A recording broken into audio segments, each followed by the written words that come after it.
সন্ধ্যার অন্ধকার চিরে হঠাৎ আকাশ হয়ে উঠল রক্তাভ গোলাপি। ব্রিটেনের বিস্তীর্ণ অঞ্চলের মানুষ অবাক বিশ্ব তাকিয়ে রইল ওপরের দিকে। রূপকথার গল্পকেও হার মানানো এই দৃশ্য দেখে কেউ ভাবলেন ভিনগ্রহের প্রাণীদের কারসাজি, কেউ বা খুঁজলেন কোনো অশুভ সংকেত। সামাজিক যোগাযোগ মাধ্যমে মুহূর্তেই ছড়িয়ে পড়ল সেই অপার্থিব আভার ছবি। কিন্তু কি ছিল এই রহস্যময় আলোর নেপথ্যে? কেন হঠাৎ নীলাকাশ গোলাপি বর্ণ ধারণ করল?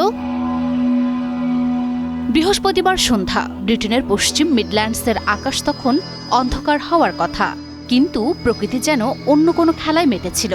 হঠাৎ করেই পুরো আকাশ ছেয়ে গেল এক মায়াবী ও রহস্যময় গোলাপি আভায়। পশ্চিম মিডল্যান্ডসের হাজার হাজার মানুষ সাক্ষী হলেন এক অদ্ভুত ও অপার্থিব অভিজ্ঞতার। সাধারণ মানুষের মনে দানা বাঁধাতে শুরু করল তীব্র কৌতূহল। এটি কি তবে এলিয়েনদের সংকেত, নাকি মহাবিশ্বের কোনো বিরল মহাজাগতিক ঘটনা? সোশ্যাল মিডিয়ায় ঝড়ের গতিতে ভাইরাল হতে শুরু করলো আকাশের সেই ছবি। জল্পনা কল্পনার ডালপালা যখন আকাশ ছুঁই ছুঁই, ঠিক তখনই প্রকাশ্যে এলো এক চমকপ্রদ তথ্য। কোনো ভিন গ্রহের জন্তু নয়, বরং এই রহস্যের জট লুকিয়েছিল মাটির বুকেই। বার্মিংহামের বিখ্যাত সেন্ট অ্যান্ড্রুজ স্টেডিয়াম থেকেই ছড়িয়েছিল এই আলো। আসলে এটি কোনো অলৌকিক ঘটনা নয়, বরং বিজ্ঞানের এক অদ্ভুত সমাপতন।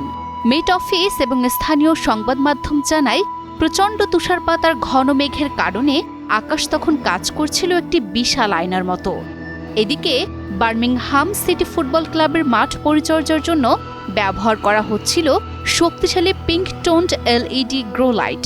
ঘাস বাঁচিয়ে রাখতে ব্যবহৃত সেই শক্তিশালী বেগুনি ও গোলাপি আলো যখন মেঘের স্তরে ধাক্কা খেল, তখন তুষারপাতের কারণে সেই আলোর প্রতিফলন কয়েক গুণ বেড়ে গেল, আর তাতেই পুরো শহর ঢেকে গেল এক মায়াবী গোলাপি চাদরে। প্রকৃতি আর প্রযুক্তির এই অদ্ভুত মিতালি সাধারণ মানুষকে যেমন চমকে দিয়েছে, তেমনি মনে করিয়ে দিয়েছে যে মাঝে মাঝে বিজ্ঞানের সাধারণ ব্যাখ্যাই হয় সবচেয়ে বড় বিস্ময়।